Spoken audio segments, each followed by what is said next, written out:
ask us to think in a more sensible way about how we need to think about the future.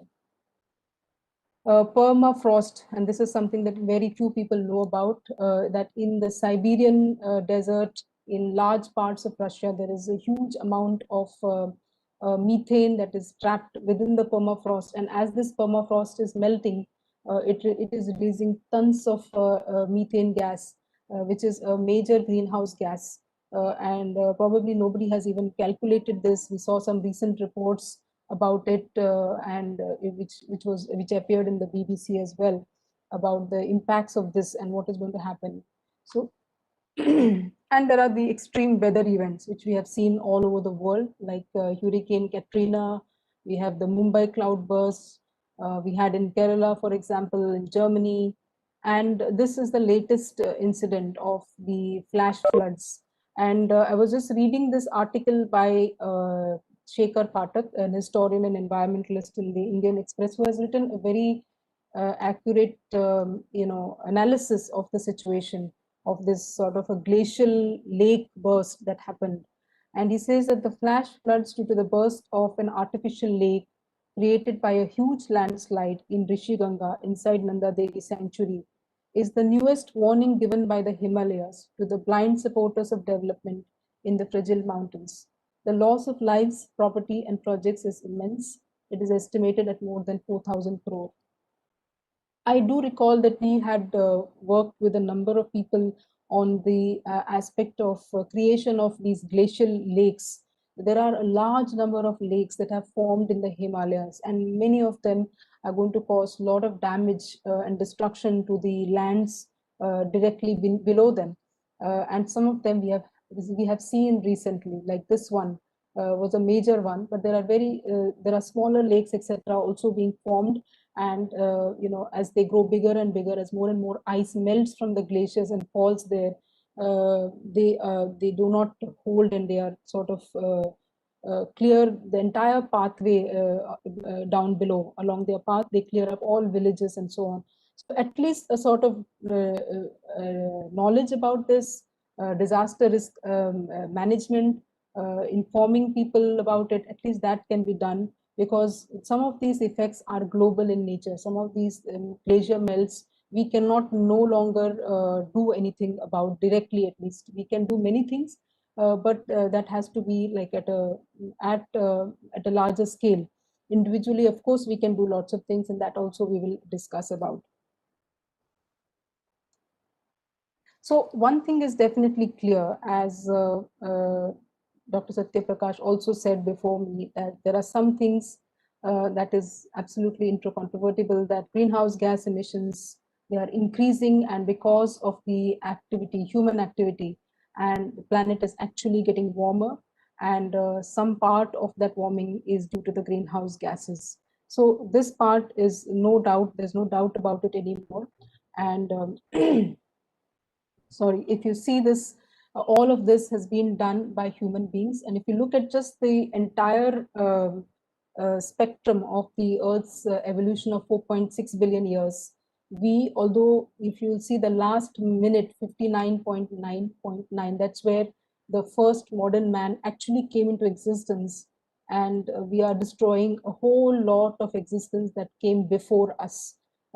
So that's what is at stake when we talk about climate change. So all this is what we need to think about. We need to stop that destruction and see that there is some kind of coexistence, balance, and harmony in the kind of development that we have.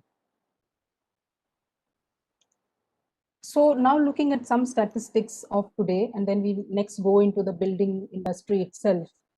So if you look at global greenhouse gas emissions by sector, we can see that the majority of the energy consumption is by the majority of the greenhouse gas emissions is because of the energy use which is happening in the industries or in the transportation sector or in buildings. Buildings itself contribute about 17.5%. And residential, to that extent, you see, is larger than even the commercial sector because of the larger numbers of residential buildings, of course.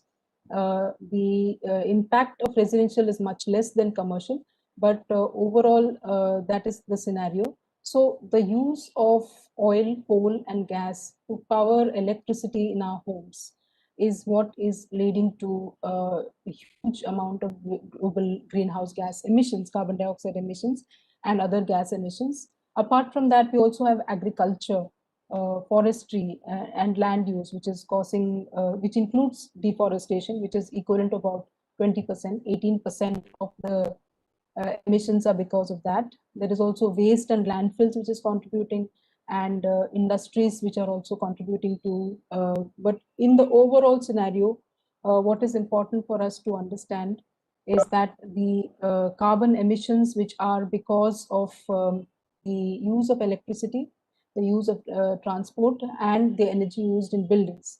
So if you just see these three sectors, there is a possibility of making huge changes in terms of the buildings, making them energy efficient, making them net zero, and so on. And that is what we are moving forward with. At least in theory, this has happened. In some cases, also in practice, like the passive houses in Germany, they're very, very low energy in terms of the actual wattage per square meter. Kilowatt hour per square meter is very low. So this is what we can do if we analyze how the greenhouse gas emissions per sector are going and how we can sort of reduce them. So this is a very important graph which tells us. Uh, So in terms of the building industry specifically, what contributes to greenhouse gas emissions would be the production, transportation, and use of concrete, and of course steel. These are all the materials. So all of these global movement and production, all of these are one of the major sources. Use of fossil fuel based power in buildings for all purposes, especially air conditioning, heating, lighting, and ventilation. We have seen that even in buildings where the air conditioning load is 7%, the air conditioned spaces is less than 7%. The actual air conditioning load is more than 25 to 30%, sometimes even more. So that is an area of concern. So how can we make buildings which are less reliant on air conditioning systems and more passive in nature? Production of non-segregated solid waste and landfills which are releasing methane, boilers and heaters in residential, commercial, and hotels. Now, this is more of a problem also in the cold areas, and the destruction of carbon sinks, so forests and oceans. So protecting our forests, protecting our oceans, especially not dumping waste into the oceans is very critical, because that leads to the entire disruption in the ecosystems, and therefore the carbon sequestration capabilities of both these two large sinks that we had. So forests and oceans, these are our primary carbon sinks, very important carbon sinks. And forests do not mean trees, okay? You can do tree plantation, but when we talk about forests, we're talking about a whole ecosystem with the biodiversity that is capable of, absorbing much more carbon than if you just plant single trees. So of course, planting trees is important, but preserving the existing forest is far more important. And ocean is by far the biggest source of the biggest carbon sink, because of the phytoplanktons and the single celled organisms that are present on the surface up to a depth of a certain amount in the oceans. And these two therefore needs to be safeguarded at all costs. So while trees also they absorb carbon dioxide, and so trees forests are more important, as I said, and the effects on the global ocean currents because of the melting ice, and there is something called as extreme El Nino and La Nina events, which bring about a change in the climate once in every few years, like in cycles in different parts of the world, like in the coastal areas of Africa or Latin America or even North America. So these also happen because of changes in what is happening to the oceans. If you look at the emissions country-wise, we can see that we are not very far, almost here we are.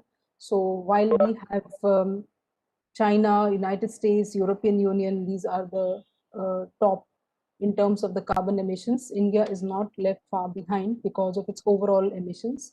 While there are a lot of developed countries which recently were on the top but are slowly moving behind because of the efforts made in changing the source of energy from fossil fuels to renewable.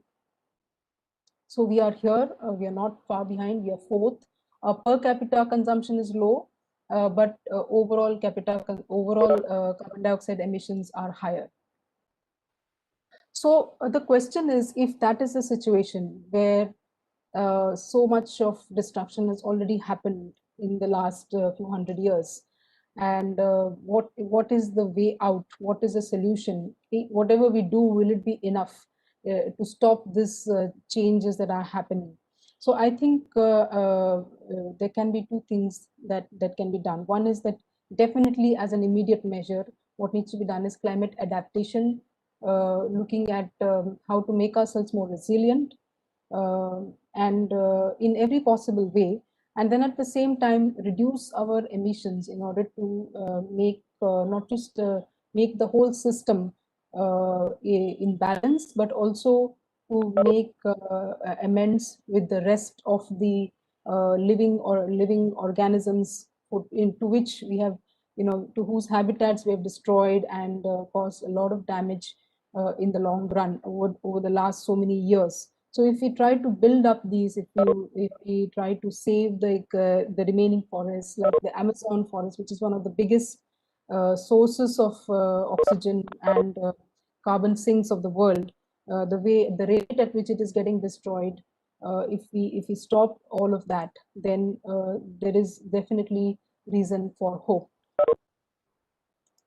So recently, the United Nations published a People's Climate Vote. This is in preparation for the next Conference of Parties, and they asked people all over the world. Like a huge survey was conducted to find out whether people are aware of climate change, whether they would like to have climate change policies that would be useful, and so on. And what was found was that people did vote, like in all these countries from Australia to India. You can see these are the people, and a wide sector of people were taken from rural as well as urban areas to look at new types of energy, for example. So here, this is people voted in different countries for the policies that support renewable energy, for example. Or here we can see what kind of policies got conserve forests and lands. This was one of the policies that got the maximum vote from people all over the world. Use of solar, wind, and renewable power, this got also a very high vote. Use of climate-friendly farming techniques got a lot of vote. So this is people's voice that the United Nations tried to collect and find out how what do people want, and do they understand this aspect of climate change and what can be done. As far as global government efforts are concerned, we know very well that there are two major international treaties, conventions that have taken place so far. Of course, there are lots of small things that have happened between this, but two major ones are the Kyoto Protocol, which came into effect in 1997 and entered into force in February 2005, and all its climate targets were till 2012. And it had a lot of climate-based mechanisms such as carbon trading, so which people actively engaged in. And then after the period of the Kyoto Protocol, all of these aspects it ended in 2012. The Paris Climate Agreement came into being, and in about 2015, it came into effect, and then it came into force in 2016. So again, under these, there is something called as nationally determined contributions. So, for example, each country has set up its own limits. For that matter, there are different corporates around the world also, which have, I know individually, many corporates which have set targets of reducing their emissions. by various means, by making all their buildings net zero, for example, and following some policies, even monitoring their energy consumption and so on. So these are some of the policy related things that have happened. I thought that you should be aware of. And as far as the adaptation aspect is concerned, the risks and impacts across the various systems, we can look at four important aspects as to how climate change will affect us. One is our livability and workability may get affected, in the sense that climate may get too hot or too cold, or there can be lethal heat waves, and there can be impacts on the food system, which we have seen.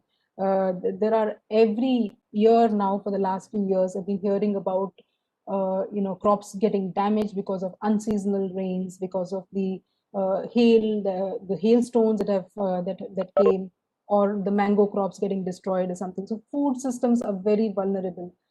Thinking about how they can be made adaptable by various means. I have seen ways of urban farming, making food grow in tall spaces, exposing them to sunlight, or even artificial sort of greenhouses or something like that. So there are many experiments that are happening in these areas. In addition, physical aspects, because of the things like the riverine flooding, which we recently also saw in Uttarakhand. This is likely to happen, and many of our infrastructure services are likely to get affected. 45% of our natural capital is likely to get affected, according to, these are some of the studies that have been made. So these are the major areas that we need to think as to how to adapt and be resilient. In terms of coastal areas, these are the areas that need to really plan for their long-term survival.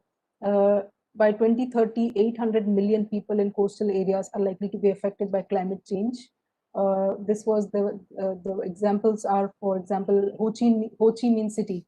The flooded area is likely to increase from 23% to 33%, and the cost of the flooding to increase from $1 billion to $8 billion.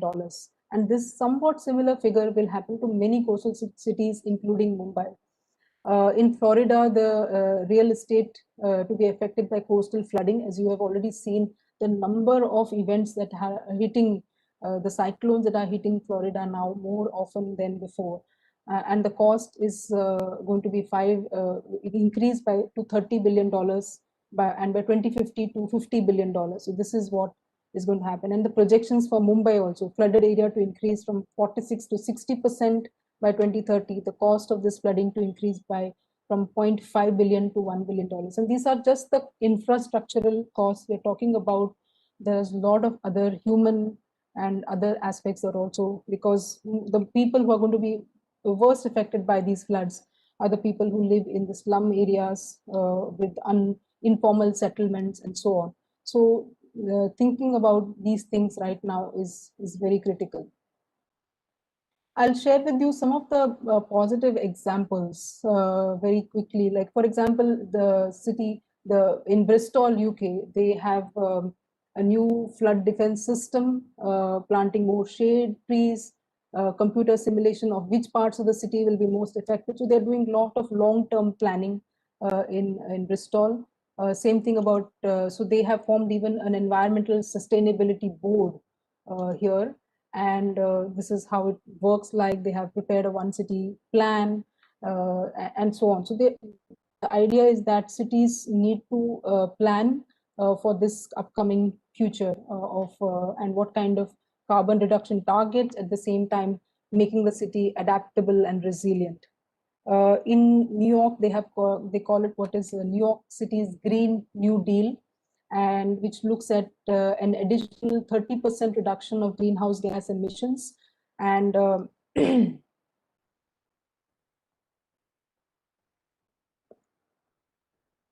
so you can see what are the things that are involved here.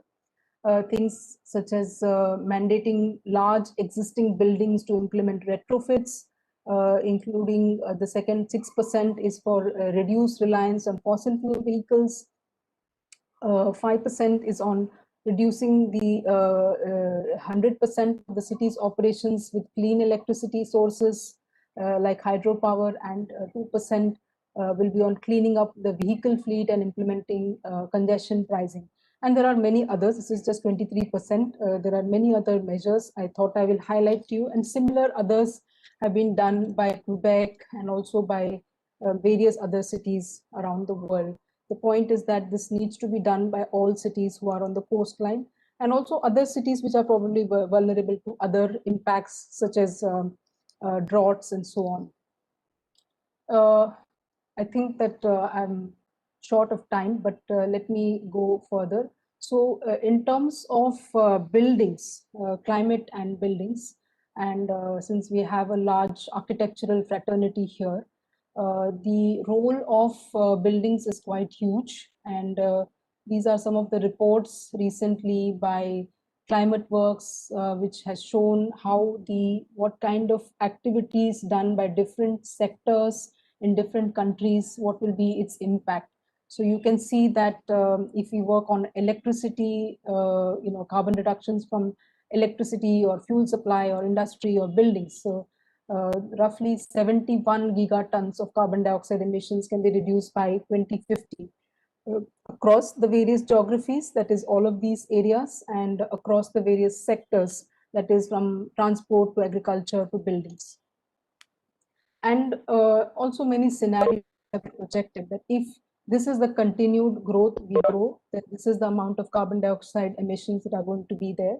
And if we move down towards the 1.5 degrees centigrade pathway, which will require drastic change in our policies and in the way we live, then we can bring down the amount of global carbon dioxide emissions.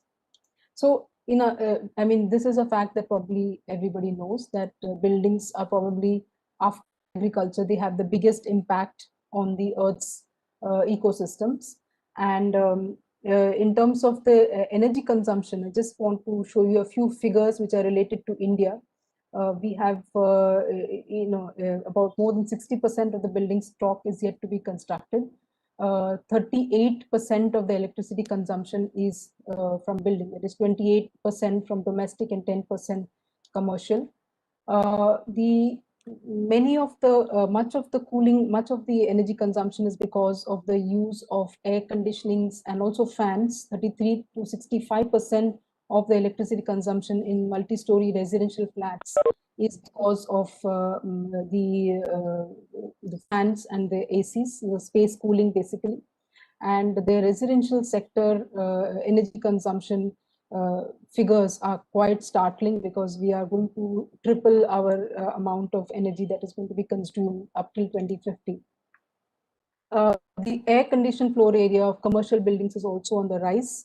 And this is also a cause of concern to make buildings much more efficient.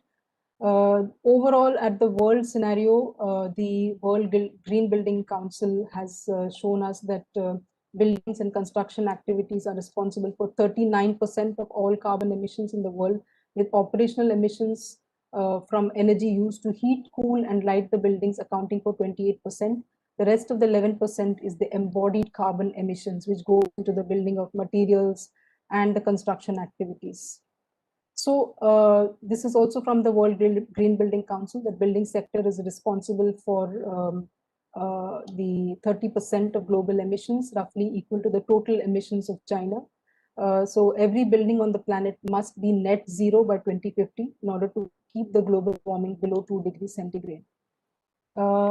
I think some of these statistics I will miss, but I'll quickly tell you that this upper graph shows you about we still use 56% coal for our primary energy needs in India. And the 29% of the consumption is from buildings. And therefore, our focus is on reducing the fossil emissions from buildings, either from embodied energy as well as from operational energy. So when we talk about climate resilient building design and planning, there are various things that can be done. We can have energy management of the building, that is making the building as low consumption as possible, use of renewable energy, etc. making it even net zero. Water management, solid waste management, carbon footprint reduction overall by using various alternative modes of transportation, having of course an indoor environment quality which is better, adding more greens inside the campus, and increasing look. And at the city level we can look at aspects such as sustainable mobility, how to provide mobility to people without increasing the carbon emissions. So such solutions such as bicycles, solutions such as public transportation, and also lastly to look at to identify the risks, the disaster related to disasters, related to climate change, and if not mitigating them, at least adapting to prepare for the impacts that are likely to occur. So the principles of climate resilient design and planning could possibly be to make buildings self-sustainable units, to minimize the ecological and carbon footprint, to look at holistic and system-based approach, to repair the ecosystem imbalance. For example, in many cases where you have made a garbage landfill, we have managed to design, biodiversity, bird biodiversity centers, or increasing the habitats of birds or something like that. So repairing ecosystem is possible because then nature takes its course. We should also look at equality. So socio-cultural fabric also is very important, and circular economy. That is how to recycle materials, how to use materials which are not freshly taken from the earth, to reduce overall consumption of natural resources. And here I would just ask, if there is more time in terms of, I know it's still 11:30, but I think you had kept some time for the discussion as well. So is it okay if I go for another 15 minutes or so? Yes, ma'am. We can have it for another 10 minutes if that's okay. We have two questions. We have three questions Sure, as sure. of now. So, yeah. Sure, I'll try to run through the remaining part, just show glimpses. So when we talk about energy efficiency, there can be doing things about the building envelope. We can use energy efficient equipment, and then finally, when you have these two things done, you will have a high performance building, and then we can reduce the overall consumption. The rest of the consumption can be, you can use renewable energy in the place of that, and therefore you can totally make a building as net zero energy building. So this kind of building will not be using any energy which is from the grid, or at least whatever is required on site is completely generated on the site, and that is possible if you make an energy efficient building in the first place and then use a considerable amount of renewable energy. So there are plans for net zero energy building in different parts of the world, as well as in Europe. There is a EPBD, the Europe Energy Performance in Buildings, which has targeted that all new buildings to be nearly zero energy by 2020, and various other countries like Japan and also the state of California have made such commitments. In India, the Bureau of Energy Efficiency has defined a nearly zero energy building as one which uses less than 15 kilowatt hour per meter square, and there are such buildings now existing in India. These are the targets set by the Bureau of Energy Efficiency, and this is Paryavaran Bhavan, India's first green building, net zero energy building. So here the entire, in fact, it is not just net zero, it is net energy positive, because it is giving energy back to the grid. The design allows for 75% of natural daylight, and with 930 kilowatt hour peak hours. So one of the key aspects of this particular building, I don't have time to go into details, but that it has incorporated natural lighting and natural ventilation features which make it high energy performance even in a composite climate like Delhi. In terms of the building envelope materials, we know that we do not still have very good high energy efficient materials. We are using, these are the common materials that we use. In the last 2 decades or so, AAC blocks have come into picture, or some of the hollow blocks have come into picture. But these are the building materials, and we know that this is the kind of the kind of U value that these have, and the thermal transmittance values of these materials is pretty much on the higher side as compared to the norms. The norm is something like 0.4, and these materials are still. So you can see all of these materials are not falling within the energy envelope, building envelope, which is energy efficient. These are the standards of ECBC. You can see 0.4 as given for most climates. And you can see none of the materials which we generally use fall into this category. I will this is a project that we are currently doing with the Department of Science and Technology on developing energy efficient and ECBC compliant opaque wall assembly units. These are actually work we are doing with, we are trying to use alternative materials such as rice husk, rice straw, and many other materials for making of the blocks, which will have a higher U value. So this project is in its last stage. So let me skip all that. In terms of roof also, you can use various types of materials such as radiant barrier systems is one of the things that we could use. We also can use extensive green roofs like this one that has been, or the intensive green roofs, or even China mosaic tiles to make buildings energy efficient. Daylighting can be one more way of reducing the overall energy consumption of buildings. Some of these are examples of buildings wherein daylighting has been done. Very interestingly, and overall energy consumption has been reduced. So this is, these are few examples. I'm going very fast on this.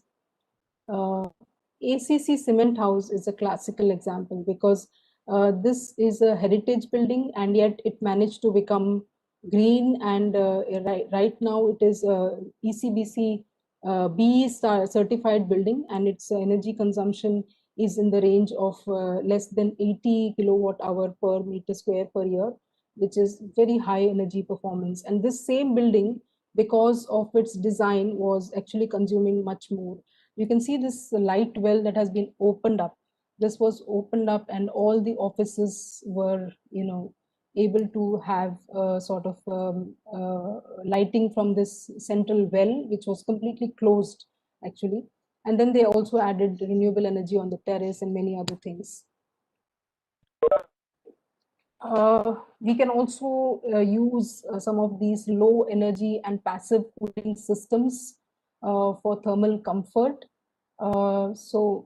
Some of these are, for example, you can use passive down draught evaporative cooling, or shading, or solar chimney, or thermo drain, for example.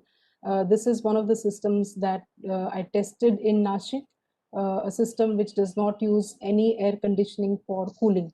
So I think I'll show you a couple of examples which might be useful. So this one was the retrofit of an existing college building in Mumbai, which had issues related to thermal discomfort of the occupants on the top floor, and there was a need for addressing this problem. So this was about, top floor was about 6,938 square feet. And what are the things? So I'll skip this aspect about the educational buildings. The building had many issues, and because of which there was an intense amount of heat gain happening from the roof. And these are some of the strategies we followed when we refurbished and retrofitted the building. And so we introduced, for example, dry walls. We introduced high albedo paints. We also opened up the false ceiling and allowed for stack ventilation. We introduced a very important aspect, that is the radiant barrier system, which was really the game changer in this case, because of the low emissivity of this material, the total heat gain inside the building was reduced. So these are some of the things we did in order to, for example, also enhance the daylighting inside. And all of these were sort of tracked and measured over a period of time. So these are some of the spatial retrofit measures: single rows of classrooms, removal of false ceiling, increasing the window to wall ratio. Shading was already well provided. So these are some pictures of before and after of what was done here. This was a radial. I'll quickly share with you, maybe these were the measurements we took over a period of 1 year actually. And what we got as a result was that given the two different summers, pre and post retrofit, we got almost a 12.6 degrees difference in the roof bottom temperature, and the overall MRT, which was reduced in the building. So this is one example of how discomfort in the building and therefore the overall energy consumption of that building was also reduced. In fact, post retrofit, the ACs were also much less used in that building. Similarly,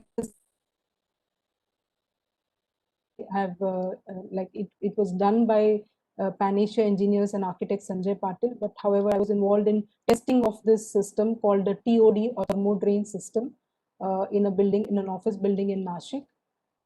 Which basically, this is the thermo drain system, you can see, which involves a tank, a basement tank of water, which already existed and which was used to drain out the heat. Unlike air conditioning systems, which pump out the heat, this system actually drains out the heat.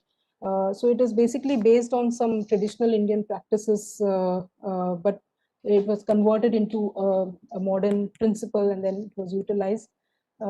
So here you can see the system was designed to remove about 242 BTU per square feet per hour. And this is, also it has something that works on night cooling. So this is how, these are the system. So very interesting system, but the idea is that these layers of network of pipes are laid on the top of the slab, and they sort of don't allow the building to heat up in the first place. And then it allows for the night sky cooling because of the underground water tank and the radiator. The interesting thing that we found about this system, we did a thermal comfort testing of this, and we found that the levels of the thermal comfort range fell well within the tropical summer index. So it was 27.4, and ideal in case of the tropical summer index is 27.5. So we were able to achieve it in this particular space.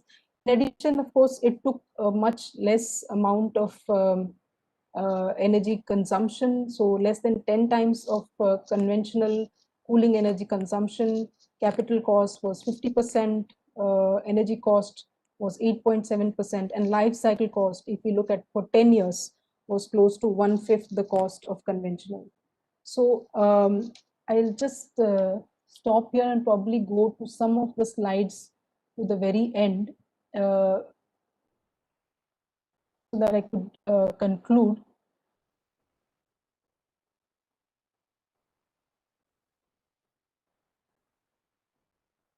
So I'll go to this part which we are talking about, models for sustainability and resilience. I'll share with you a few more examples. So here is one example of a place. This is the south of Israel, Arava region, where 100% of the daytime energy is obtained from solar. And that is possible, of course, because they have a huge desert in the southern Israel. But so they are not drawing energy from the grid at all. They are totally dependent on a variety of sources, including wind and thermal, solar thermal as well, for their requirements. Another very good example is the Empire State Building in New York, which did a retrofit. And this is a very good classical example of retrofit where almost 6,500 windows, the windows were changed from single glaze to triple glaze. And the overall, apart from this, a lot of measures were done, but the overall energy consumption was brought down to about 38%. So that's a very major reduction.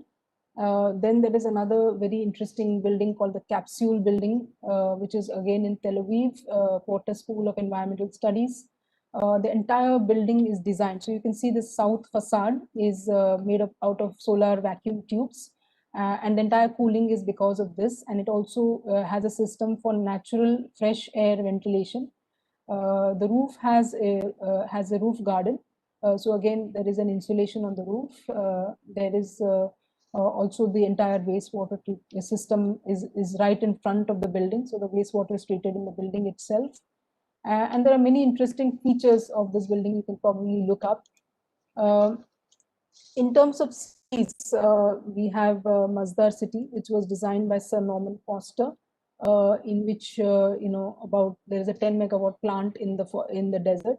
But also the buildings are designed for making to be highly energy efficient. These are all buildings designed by Sir Norman Foster. In terms of communities, we have various communities which are great examples. You can look all of them up. There's Findhorn in UK, there's Freiburg in Germany, which is one of the very good examples. I show this example quite a lot. Auroville in India is a very good example, at least in the movement towards sustainability. There is a eco village, Gaia eco village in Denmark. There's Crystal Waters in Finland. And these are some of the examples from all over the world. And from our own heritage, we have these excellent examples which serve as examples of resilience and sustainability. There's no doubt about it that we have a historic, huge heritage of historic structures which tell a story of sustainability, which has survived years and years. They are the most energy efficient if we look at it today, studying some of these buildings. I think I'll skip this particular project that we had done. And lastly, I'll come to a few last slides. So if you look at as designers, we are all designers. We are also, of course, citizens. So in terms of all that we have seen or discussed today, we're talking about adapting ourselves to climate change. We're talking about also mitigating climate change to a certain extent. And we're also talking about designing or improving our abilities and improving our designs to make better things for the future, including reducing the carbon emissions. So in the final analysis, design is an agent of change to enhance and improve our material, psychological, socio-cultural environments while maintaining the ecology of our planet. And finally, I just want to show you a few pictures of this house called the Ginde House, which is from the Ginde family in Belagavi. We had a workshop in 2019 along with VTU over here. And we visited some of the really old structures, which unfortunately are getting destroyed over there. This is a 100-year-old mud house, still intact, absolutely fine. Beautiful lighting and ventilation, mud floors. This is a mud and cow dung floor, which is still intact. This is the exterior of the house. And we were marveling on how this house has been done. And it survives even now with all its, so this is the topmost, so it is G+2 and there is a top mezzanine. You can see the floor height is smaller. Even now there is this sort of and so, and you can see the colored glass, all that was from before, but still survived all these years. So I think there is not a better example of resilience architecture than these that already exist. And instead of possibly destroying them, we should learn from them, and these are there for us to learn. I mean, most other countries, they don't have this kind of historic tradition, and we do have. And therefore, it is best that we learn from these, look at the features, and sort of look at inspirations from here. This is small is beautiful. This is what we were working on, how small spaces can be beautiful, because some of these old houses that we saw in Belagavi were actually, having joint families, people, a huge family lived together. So that took care of not only the sustainability from the environment perspective, but also the social perspective, because there was a social support system. Now, unfortunately, a lot of people are left alone in many of these small cities and also in many parts of India. So with that, I think I will conclude and look for more of answers. So we are looking at giving back to the environment, going towards net zero. Focus should be on how we can become net zero in every possible way, that is energy, water, and waste. These are the three major aspects. Thank you. Thank you, Roshni ma'am. That was a very insightful presentation. It has truly aggravated us in our direct or indirect involvement in climate change. The case studies also were truly inspirational, though we wish it was a more thorough presentation. It would have been really interesting. Miss, thank you for the presentation. Shall we take the questions, ma'am? We'll take two questions. Yes. Yes. So we have one question. Why are the red areas why the red areas are closer to the equator, both in the north and the southern hemisphere? Apart from development, can climate be a factor? This was relating to one of the earlier slides, the initial slides. Okay, I'm just trying to see which slide could that be. Red area. Related to the carbon footprint one? Yes, ma'am. Or is it the Siberia The, carbon? So if it is regarding the carbon footprint, I think it is not related to the equator. It is related to the consumption of energy, which is gradually increasing because of developmental activities. So we saw more of a red patch in that actually red patch, I didn't put the index, but that is showing the increase, not the actual carbon emissions, but the increase in carbon emissions over a decade or so. And that we particularly saw higher in three areas. One was India, one was China, and also parts of North America. So it wasn't showing much in the European areas in the northern hemisphere, mainly because these are already developed and now they are trying to reduce their emissions, whereas countries like India and China, they are on the rise. Their emissions are on the rise. If that is indeed the map that you are referring to. yes, ma'am. I hope that answers the question. The next question is reviewing the predicament of island Tuvalu. You mentioned that the island has gone to International Court of Justice against the developed countries. If this island has no or very little carbon footprint, what is the predominant economic activity? What will be the outcome of this litigation, and who will be accommodating them as refugees? Good question. I have not seen the impact, the outcome of this, and I'm sure it's an ongoing case because these nations, first of all, many of these Pacific island countries, they are mostly based on tourism, or they are surviving on fishing, or they have their own small activities within their own places. So some of them are like even educational hubs, for example, Maldives, Mauritius, but many of them are tourism based. And they are in fact losing a lot of land. And that's not the case just here, but also in many parts. Like I have seen in our own country, I visited Konkan for the village tourism projects. And people used to say that, they show us the sea and they tell us that that's where my land used to be. So it's not just that it's happening in Tuvalu, it's happening right here as well. The sea is definitely proceeding further inside.